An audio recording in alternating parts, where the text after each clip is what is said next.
Bom, pessoal, nós vamos conversar hoje com a Suzana Lisboa.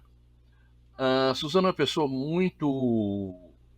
tem sido até hoje, muito ativa na questão de busca dos restos mortais de mortos, desaparecidos, presos políticos que desapareceram na ditadura militar.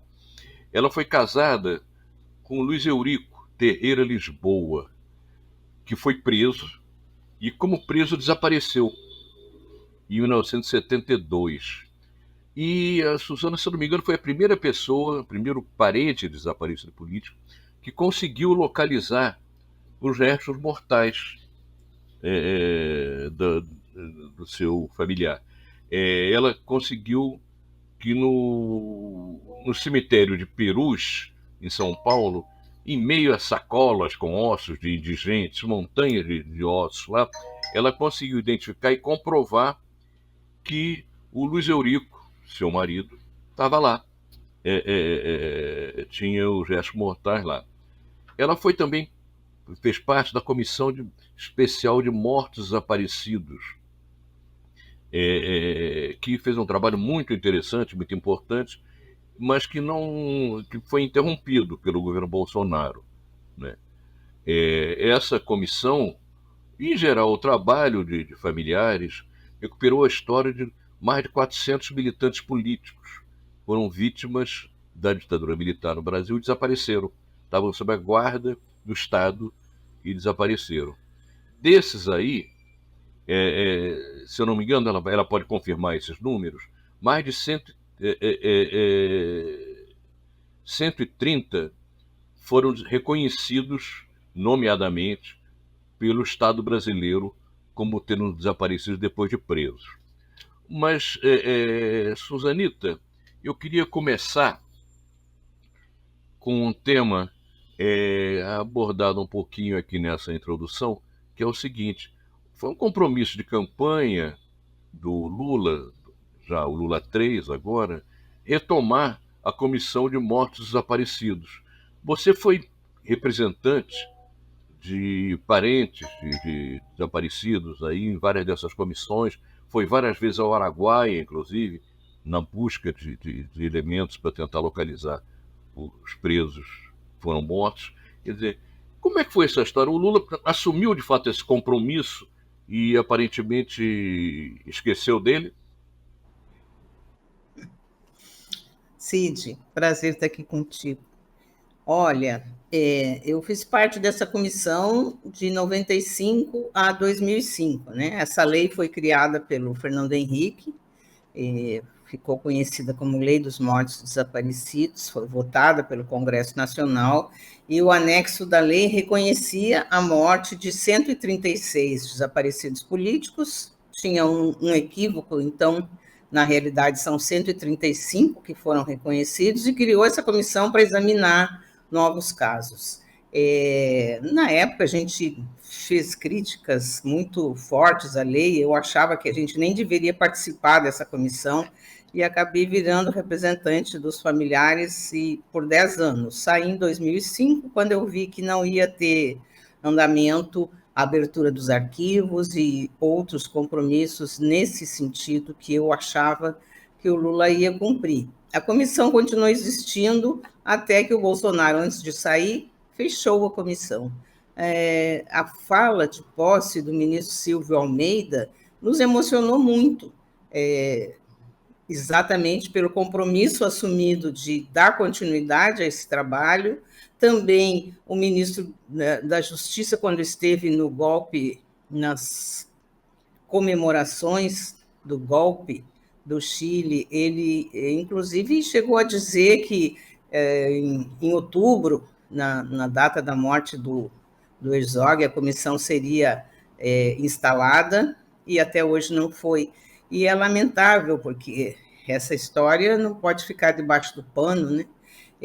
A direita não estaria da forma que está organizada e pedindo, às vezes, a volta da ditadura. As pessoas não sabem exatamente o que foi a ditadura, se nós tivéssemos tido outro comportamento em relação a isso já no primeiro ano do governo do presidente Lula, quando eu acho que ele tinha força política para enfrentar essa questão. E, infelizmente, até hoje, isso não aconteceu. Ele, inclusive, nunca recebeu os familiares de mortos e desaparecidos em audiência, o que é triste. Você ficou 10 anos nessa comissão, né? Ao longo desses Sim. 10 anos, qual era a posição dos diferentes governos? Era dizer que ia receber, que ia tocar para frente, ia fortalecer a comissão, mas não acabar lavando as mãos?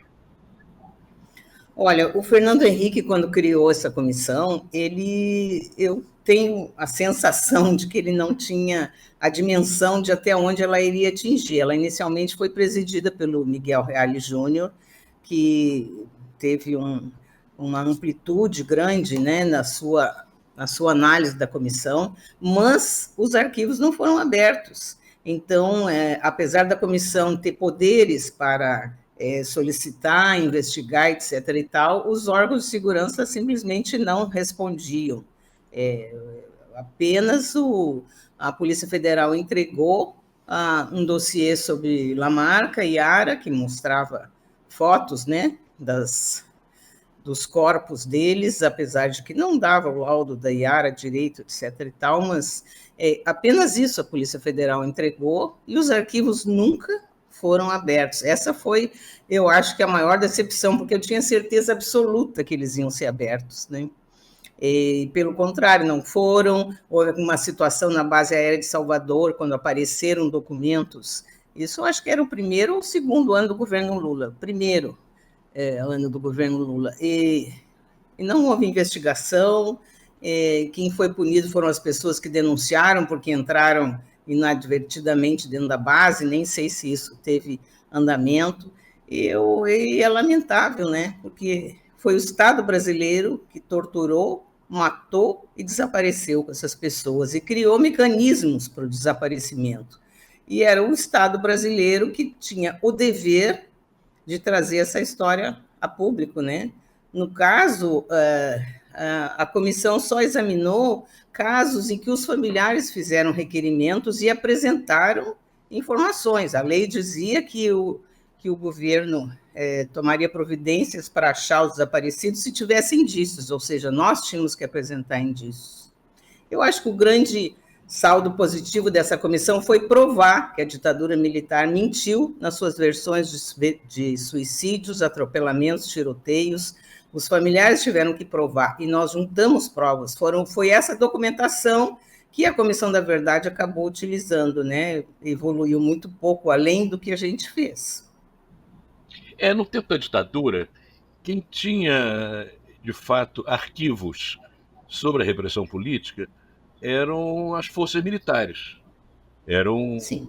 Exército, Marinha, Aeronáutica. Até você é gaúcha, e o DOPS do Sul, que é a Polícia Política Estadual, até participou de forma bastante ativa na repressão, como em São Paulo também participou.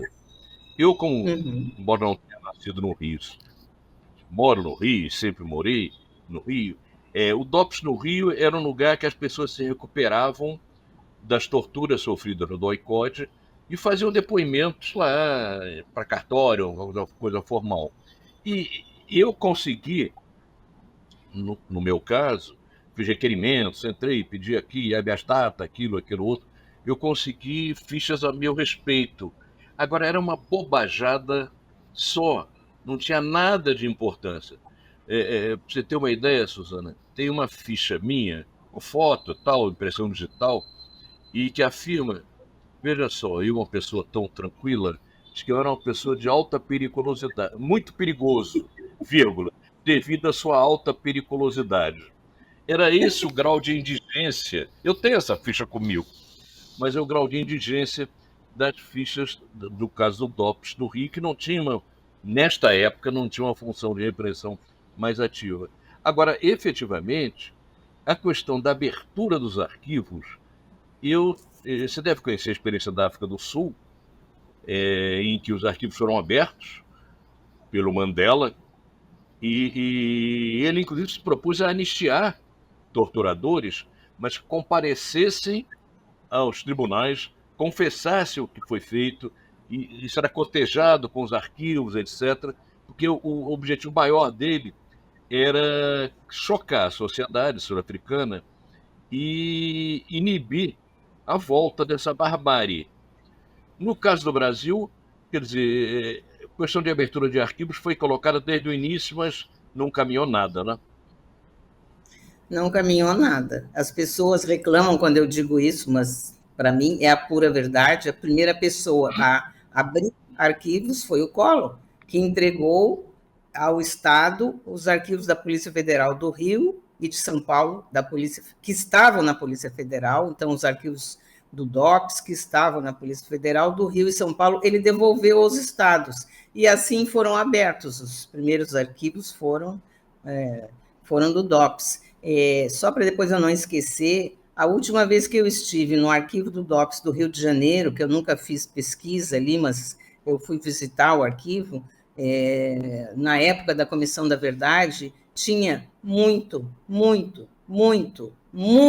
documento, ainda em caixas, ainda em pacotes, ainda em arquivos que não tinham sido examinados e muito menos indexados. Eu fiquei arrasada de ver aquilo, porque, enfim, eles foram abertos, foram entregues, e até a época da Comissão da Verdade, quer dizer, eu não sei desde quando eles estavam lá, não sei se eles foram junto com o começo dos arquivos ou não, mas na época da Comissão da Verdade tinha caixas e arquivos fechados, e eu não fui utilizada os documentos, e não tenho ideia do que aconteceu depois. Se você for lá, você vai ver que tem documentos que não foram examinados, que não tinham sido examinados ainda, eu não sei se hoje já foram.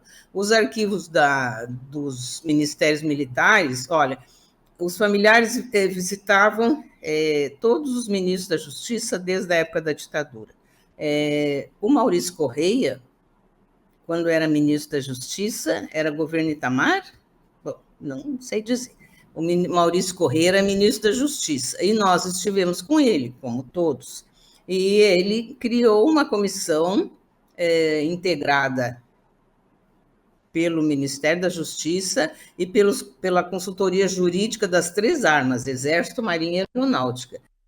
E produziram relatórios com base no dossiê que nós entregamos, na nossa lista. O que mais tinha informações, inclusive, era o da Marinha. E tinha informações que nos fez mudar as datas, por exemplo, dos desaparecidos da guerrilha do Araguaia, que nós achávamos que tinham sido mortos, ou dávamos o desaparecimento numa determinada data, quando houve confronto com as forças de segurança, e, na verdade, eles apareciam como mortos 1 mês, 2 meses, sei lá, meses depois. Então, nessa época, os arquivos existiam, foram enviados ao Maurício Correia, o Maurício Correia entregou à Comissão de Direitos Humanos da Câmara, na época o Nilmário Miranda presidia essa comissão, e nós tivemos acesso a esses arquivos, a esses documentos, a esses relatórios dos ministérios militares, e os documentos nunca apareceram, não era mais ditadura ali. Agora, então, não há justificativa terem desaparecido. Qual é a importância para o país e para a democracia de que se tenha conhecimento pleno desses arquivos? Porque muita gente, os militares, dizem, não, isso é olhar para trás, vamos olhar para frente e esquecer essa questão. Qual é a importância efetiva de se abrir esses arquivos e que eles sejam conhecidos pela sociedade? Isso faz parte da nossa história. Os arquivos são bens culturais protegidos. Eles não poderiam ser tratados como uma coisa qualquer, ainda mais que eles dizem respeito à vida das pessoas. O Brasil é o único país em que tu buscar conhecer o que aconteceu com teu familiar é considerado revanchismo.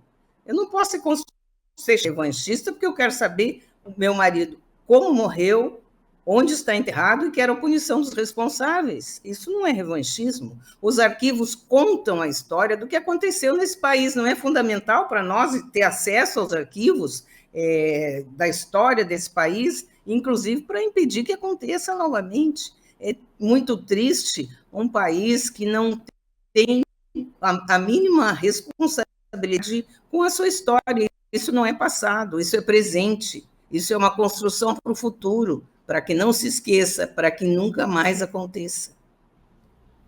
Eu diria que, quer dizer, não é passado, ou não é só passado, não é só presente, mas é um pouco você alicerçar elementos para o futuro, para que a barbárie não se repita. Por exemplo, você falou do Luiz Eurico, teu marido. É, Inicialmente ele ficou desaparecido, até que você encontrasse restos mortais dele, né? Mas parece que há algum laudo que mostra que ele não se matou, né? Ao contrário do que em algum momento a repressão disse, né? Olha, ele ficou desaparecido até 79. Nós fizemos a denúncia do encontro do corpo dele no dia da votação da anistia no Congresso Nacional. O projeto do Figueiredo dava aos familiares de desaparecidos um atestado de morte presumida. E nós apresentávamos à nação um atestado de óbito falso, né? Com um nome falso, mas que era de um dos desaparecidos políticos. A versão oficial era de que ele se suicidou numa pensão no bairro Liberdade, né? Depois que nós fizemos a denúncia do corpo dele, apareceu um inquérito de suicídio, que tinha fotos dele morto, etc. e tal, provando que ele teria se suicidado na pensão. Essa versão permaneceu até a Comissão da Verdade, quando os peritos que atuaram junto à Comissão da Verdade fizeram o exame do laudo dele, das circunstâncias da morte. Fizeram, inclusive, um programa depois, os investigadores da história, não sei se tu chegasse a ver, de alguns casos que eles examinaram e que provava que a pessoa não tinha se suicidado, que, na verdade, tinha sido assassinada. Acontece que isso, para mim, significou, nem ao menos significou, que a Justiça de São Paulo mudasse o atestado de óbito dele, que até hoje consta como suicídio. Me negaram por unanimidade. Está em recurso, não sei nem em que instância está, deve estar em Brasília, mas nem tenho notícia, até porque corre em segredo de justiça, lamentavelmente. Eu peço que seja retificada a causa da morte dele, que não conste mais como suicídio, e isso é segredo de justiça e foi negado pela Justiça de São Paulo. Hoje em dia é muito triste a gente assistir e viver isso, porque é a impunidade dos crimes cometidos pela ditadura que inspira e alimenta os que são hoje, até hoje, cometidos contra os movimentos sociais, contra a população marginalizada, contra os pobres desse país. É a impunidade. Existem desaparecidos, quantos existem da nova época, né, que não são considerados desaparecidos políticos porque não tinham militância política, mas que são desaparecidos nas mãos do Estado brasileiro. Não, e é uma coisa difícil de compreender realmente, porque segredo de justiça sobre a causa-morte de alguém, ele é estabelecido para a família desse alguém. É uma coisa tão evidente. Qual é a razão do segredo de justiça sobre um laudo da morte do Luiz Eurico, para você que é mulher dele? Por que segredo de justiça? A não ser para proteger quem matou, né? Não consigo entender. Eu não sei até hoje em que circunstâncias ele foi assassinado. Não sei. Eu sei que ele foi assassinado naquele que a morte dele foi montada naquele quarto de pensão, mas não sei de que forma. Eu tenho provas disso pelo laudo e pelo exame dos peritos que examinaram a documentação e as fotos. É óbvio que a gente olhei centenas de vezes aquelas fotos, mas não enxerguei o que os peritos enxergaram para me comprovar que aquele suicídio, eu já suspeitava do suicídio, porque a conclusão é que ele está deitado na cama, com uma arma em cada mão, ele aparece com uma arma em cada mão, uma junto do peito e a outra aqui mais ou menos junto da cabeça, e ele tem uma colcha cobre o corpo dele até a cintura, assim, e tem esfumaçamentos na colcha. E aí a conclusão do inquérito é que ele disparou 2 ou 3 tiros pelo quarto, porque tem lasca de madeira no armário, não sei mais onde. Então, depois ele pegou essa colcha, embrulhou a arma na colcha para abafar o tiro que ele se deu na cabeça. Isso é quase uma piada, né? Alguém querer que a gente acredite nisso, mas essa é a conclusão do inquérito. Mas não é graças a Deus... Não, os peritos dizem que não aconteceu, não tem como, eles provam pelo espargimento que tem de sangue na parede, na colcha, e pela própria posição do corpo dele, de que ele foi ali colocado. Aliás, tem fotos que mostram ele todo molhado, então... o inquérito diz que eles teriam levado ele para ser lavado na banheira, depois trouxeram de volta para a cama e tiraram aquelas fotos. Queria abusar, né, muito da inteligência da gente. Sei lá, ao longo da minha vida, eu li sobre alguns casos de suicídio, mas nunca alguém se suicidar com 2 armas simultaneamente. Não, e ainda eu dou alguns tiros, 2, sei, e depois a arma que eu vou me matar, eu embrulho na colcha para não fazer barulho, para abafar o tiro. E depois arrumo a colcha direitinho, né? Fico com a mão assim direitinho, arrumo a colcha. É horrível. Agora... Quantos anos? E eu tenho essa dúvida. E não tenho nem a certeza absoluta de que a ossada que me foi entregue era a dele, porque me foi entregue pelo Arri Shibata, que era diretor do Instituto Médico Legal na época. Eu, quando peguei o corpo do Luiz Eurico, era ditadura ainda, né? Então, aliás, foi muito... Chegou a ser condenado por dar laudos falsos para encobrir assassinatos da tortura. Então, não tem nenhuma habilidade. Foi ele que me entregou. Agora, em muitos casos, a razão dada para a morte pela repressão foi atropelamento, não é? Quer dizer, é um altíssimo nível de atropelamento de pessoas presas. É impressionante isso aí. O fulano está preso e morre atropelado. Isso em muitos casos. Suicídios, atropelamentos e tiroteios são as versões oficiais. E eu lembro que quando eu estava na comissão, eu acho que em 130 casos do dossiê, nós provamos que a versão oficial era mentirosa, de suicídio, de atropelamento e de tiroteio. Fora os casos novos, né, que foram apresentados, essas provas foram fundamentais, porque a gente examinava as circunstâncias da morte, né? Eu examinando, por exemplo, os corpos dos companheiros que morreram na Chácara São Bento, acabei indo parar na emergência da Câmara, porque a gente olhava aquelas fotos com lupas, com lentes, para estabelecer exatamente que tipo de ferimentos elas tinham. Então, eu olhei dos nossos amigos, da Pauline, do Eudaldo, e fiquei dizendo, eu estou passando mal, até que eu passei mal mesmo, e o Gilney Viana me internou na emergência da Câmara, porque eu, por um momento, não aguentei olhar aquelas fotos daquela forma, né? Da Soledad, porque eles deixaram marcas evidentes, né? As pessoas tinham marcas de algemas nos pulsos, estavam colocadas exatamente do lado de uma planta, com não sei quantos tiros, principalmente na cabeça, né? Porque eles morrem todos com os tiros na cabeça, e as paredes da casa estão intactas, a planta está ali intacta.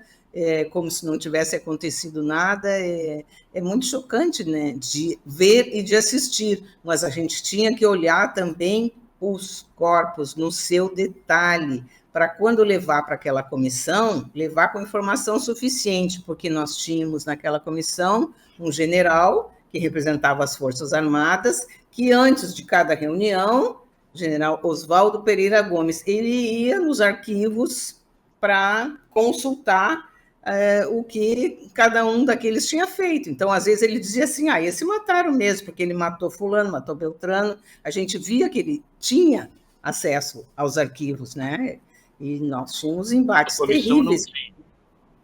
O resto da comissão não tinha acesso aos arquivos, só o general. Olha, ele tinha um acesso privilegiado, né? A gente pedia informações nos arquivos na época do SNI, elas não vinham, quando vinham picotadas, naquele início da comissão não tinha ainda o habeas data, a gente via que ele tinha acesso a outras informações, provavelmente esses arquivos que deram até origem depois àquele Orville, né?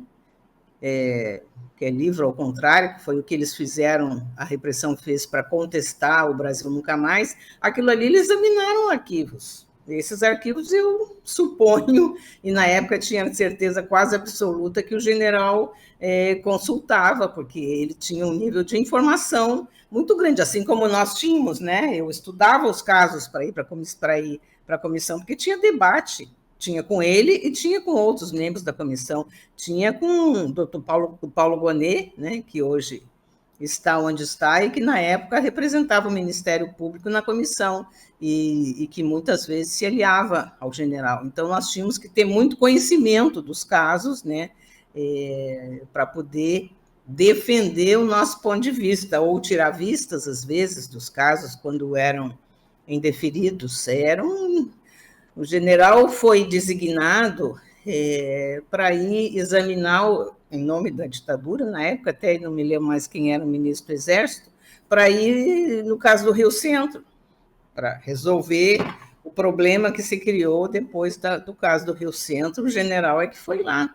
Ele ficou na comissão até o começo do governo Lula. Nós tivemos um embate ali, porque inicialmente o governo queria que ele continuasse e nós não aceitamos. E, tipo assim, ele estava de um lado da guerra, eu estava do outro, né? A minha discussão com ele era essa. Se eu estava de um lado da guerra, eu estava do outro. Então, e ele sabia tudo na vida da gente, né? Ele, às vezes, largava piadinhas, informações para mim que na época, nem eram tão públicas assim, a minha história, treinou em Cuba, não treinou, naquela época eu nem falava nesse assunto, mas ele sabia tudo. Você acabou saindo da Comissão de Mortos Desaparecidos, né? Saí em 2005, quando eu vi que o Lula não ia abrir os arquivos, eu fiquei muito decepcionada, achei que as coisas não iam andar, né? Nós tínhamos algumas informações importantes que a gente queria que fossem investigadas e não estavam sendo, então eu me demiti da comissão, não do assunto, né, que nunca deixei de me envolver, de estar presente nas coisas que aconteceram, mas me demiti da comissão. Você tem alguma expectativa que essa questão vá em frente ainda? Não. Acho que eu vou morrer. Eu era tão jovenzinha quando tudo isso começou, né? Eu comecei a militar nesse assunto em 1979, 78, 79. E olha quantos anos eu tenho hoje, 72 anos, e não, entendeu? Não tenho. Eu não posso dizer que eu não tenho expectativa, eu não tenho a esperança, porque eu não consigo entender o que falta para que isso seja concluído, né? Por exemplo, nós temos ali em São Paulo o CAAF, que é o Centro de Antropologia Forense, que foi criado para receber, junto à Unifesp, para receber as ossadas da vala de Perus que estavam largadas por ali. Hoje em dia, nós temos uma estrutura ali super forte para exame das ossadas. Agora, as coisas só podem andar se tiver essa comissão. Tem que ter um representante legal do governo que seja responsável por dar andamento a esse assunto. E isso só pode ser essa comissão. Ele quer criar outra coisa, sei lá o que o presidente quer fazer. Ele não tem compromisso com esse assunto, né? Que é muito triste isso. E eu até achava que ele teria depois de ser preso, porque, para mim, a prisão dele, arquitetada pela direita como foi, teve a ver com o ascenso da direita. Ele podia ter combatido essa direita no primeiro ano de governo dele, se tivesse assumido um compromisso com esse assunto, ao invés de ter feito o que fez, que foi recorrer da primeira sentença que nós tivemos na época da questão da guerrilha do Araguaia. Então, Lula recorreu. O Lula recorreu e recorreu sucessivamente até transitar em julgado. Porque não... o que me parece, Suzana, é que aí não há anuência das Forças Armadas, há um veto das Forças Armadas para que essa história vá para frente. Porque elas estão diretamente implicadas, claro.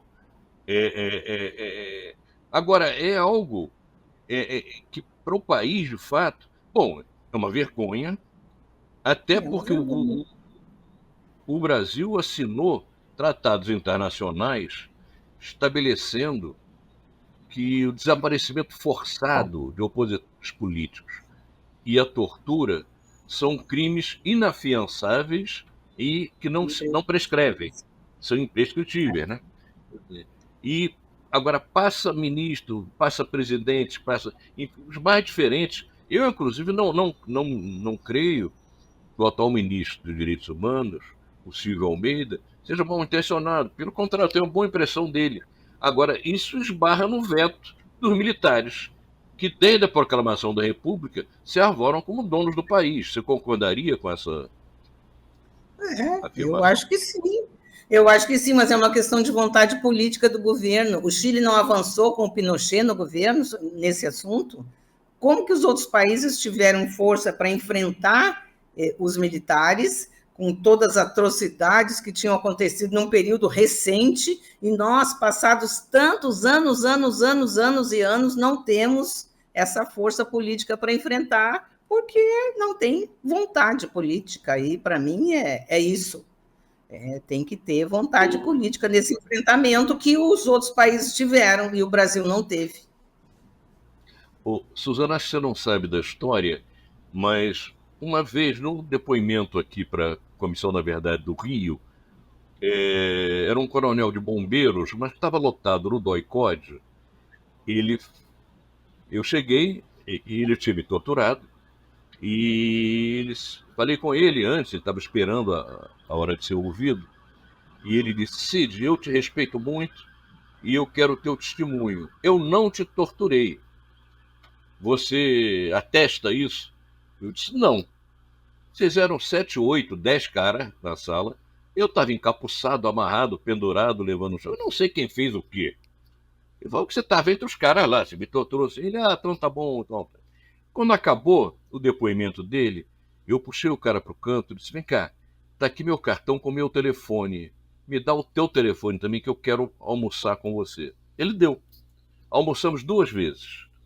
E o que eu queria dele, claro, não era estabelecer relações de amizade exatamente, mas eu queria ver se o sensibilizava para a questão dos mortos, dos desaparecidos. Eu disse: veja só, fulano, tem famílias que não mudam de endereço achando que o filho pode chegar. Eu soube depois que tinha uma família, inclusive, que mantinha de noite uma certa luz acesa, que a luz acesa significava que a polícia não estava lá, que o filho poderia chegar e aparecer. Tem famílias que no Natal, Ano Novo, aniversário do pai e da mãe, ficavam... Eu disse: fulano, você está vendo? Isso é filha, cara, isso é um drama. Ajuda a gente. Isso não necessariamente vai comprometer quem quer que seja. Faz esse troço e tal. Ele me pareceu, inclusive, devo dizer que me pareceu honesto na resposta. Ele disse: olha, eu não sei onde estão os corpos, ou os restos mortais. Essa altura não são mais corpos. Sabe? Mas também, se eu soubesse, eu não diria, que eu seria morto. Quer dizer, então, na verdade, a gente se choca com uma posição das Forças Armadas, que inclusive é um negócio doido, que se conseguiu ter um ministro da Defesa civil. Esse cara é submisso aos militares. Esse é o atual ministro da Defesa. Então, e militar, já dizia o Felipe González, um cara que nem era exatamente de esquerda, foi primeiro-ministro da Espanha. Ele diz: ó, com o militar ou você manda ou você obedece a ele. Ele não sabe, não conhece o tipo de relação. E é isso mesmo, isso não é nenhuma crítica, é porque a formação deles é essa. E eu tenho impressão não, eu vou usar uma frase do Delagnol, eu não tenho provas, mas tenho convicção de que os militares, as Forças Armadas, é que brecam essa história, não deixam abrir arquivos, às vezes dizem até que foram destruídos, como se alguém destruísse arquivo, e porque a imagem das Forças Armadas fica muito prejudicada. Né? A imagem ficou aí... agora as Forças Armadas que estão sendo responsabilizadas são o governo do Estado daquele período e as Forças Armadas daquele período. Nós não estamos dizendo que todos os militares mataram torturados, mas os militares mataram, torturaram e desapareceram com os corpos, sim, a gente tem abundantes provas disso. Né? Você chegou aí ao Araguaia umas quantas vezes, né, Suzana? Eu fui, eu não me lembro quantas vezes, 3, 4, mas eu fui como integrante da comissão, né? Depois eu já não era mais integrante da comissão e eu acho que fui 1 ou 2 vezes também. Era muito chocante, porque nas últimas vezes a quantidade de militares que tinha lá era indescritível. Aí tu pedia um copo d'água, um dava ordem para o outro, que dava para o outro, que dava para o outro, que dava para o outro, aí vinha voltando depois a água. Era uma coisa assim impressionante. E eles diziam para nós que eles não sabiam o que estavam fazendo lá. Eles tinham, provavelmente... Claro que eles deviam saber, né? Se eles estavam no cemitério, dizer que não sabem o que estão fazendo ali, não tem ideia, mas eles eram orientados a dizer que não sabiam, não tinham ideia do que eles estavam fazendo ali. Agora, era na muito... sua opinião, esse pessoal estava lá formalmente, e esses corpos podem ter sido levados para algum cemitério naquela região ou foram abandonados no mato, na tua opinião? Olha, nós achamos, quando nós fomos com a equipe de antropologia forense naquela primeira vez, nós resgatamos, dentro de uma reserva indígena, restos de corpos que tinham sido uma cova, onde tinha mais de um corpo que tinha sido retirado e tinham ficado fragmentos, né? Então, que houve essa operação limpeza no Araguaia, houve. Se foi e atingiu todos os corpos, a gente não sabe. Do cemitério de Xambioá foram retirados 2 corpos que foram identificados posteriormente, né, o da Maria Lúcia Petit e depois o do Bergson. E há situações ali em que se suspeita que sejam ou não, eu nem sei quantos corpos existem hoje para exame lá com a comissão especial, eu acho que esses corpos devem estar em Brasília, não sei bem onde é que estão, que eu não tenho informação, mas as diligências que foram feitas levaram corpos. Nós tínhamos um banco de DNA que foi criado ali na época do Paulo Vanucci, ele funcionava junto ao laboratório Genomic, que nós conhecemos até o laboratório na época da abertura da Vala de Pirus, mas eles se dispuseram a trabalhar nas ossadas, mas o Badam Palhares, que era da Unicamp, para onde foram as ossadas, não quis. Depois nós tivemos de novo conhecimento desse laboratório por causa da época da Jane Vanini, que foi nossa companheira e militou conosco lá em Cuba. E eles, o laboratório genômico tinha feito um exame de uma ossada que poderia ser da Jane lá no Chile, mas que na verdade não foi. Você conhece a história da Jane? É tão linda a história dela. Você conhece a história dela? Tu te lembra dela? A dela? Acho A que gente não. chama, ela estava no ponto zero conosco. Chamava Adela.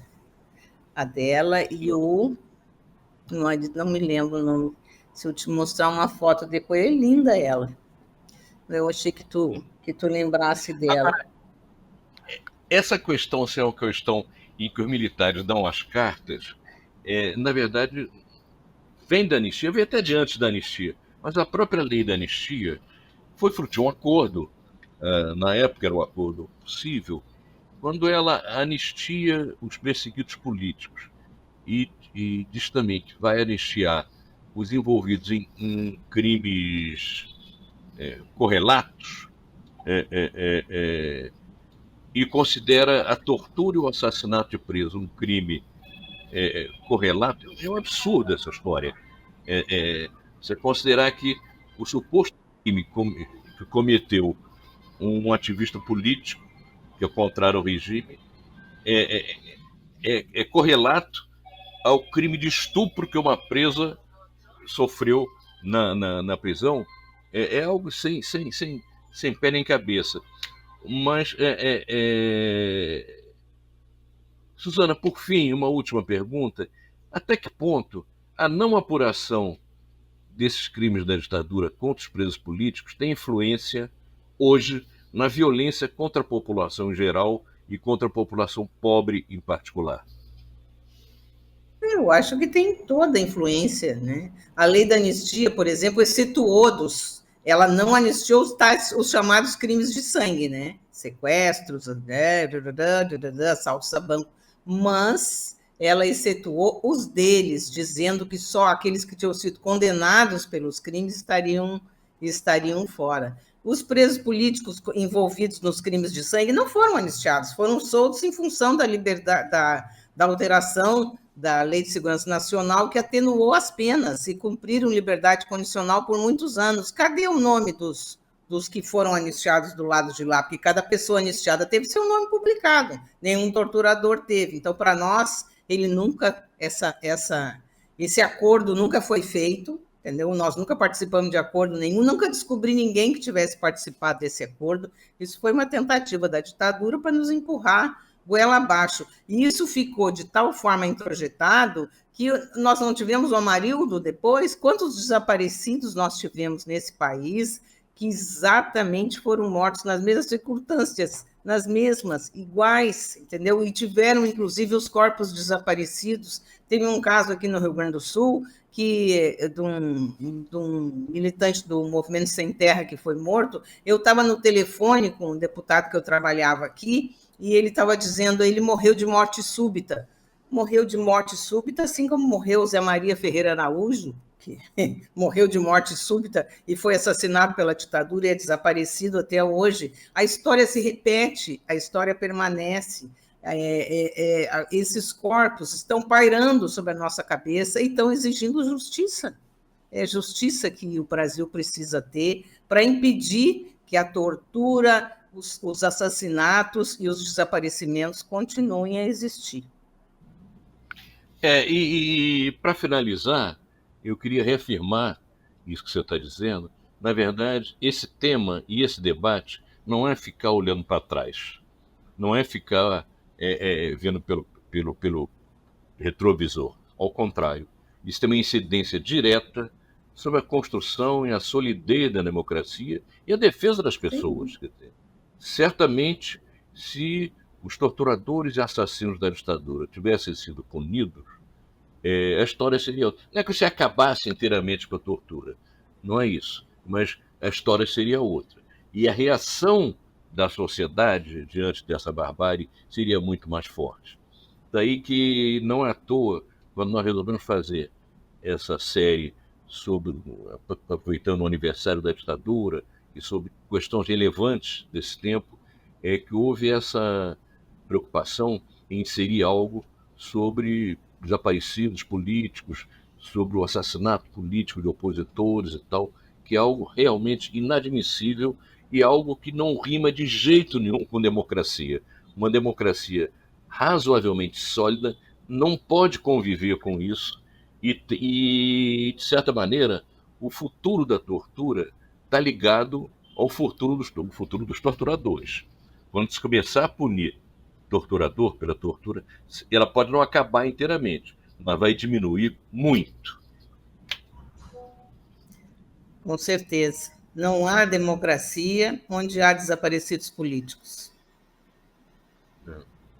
Suzana, muito obrigado a você. Depois eu te mando o Imagina, link, obrigada. já fiz. Você é uma amiga querida, é sempre bom falar com você e é sempre importante falar sobre essa tua experiência aí na ditadura. Um forte abraço para você. Para ti também, muito obrigada.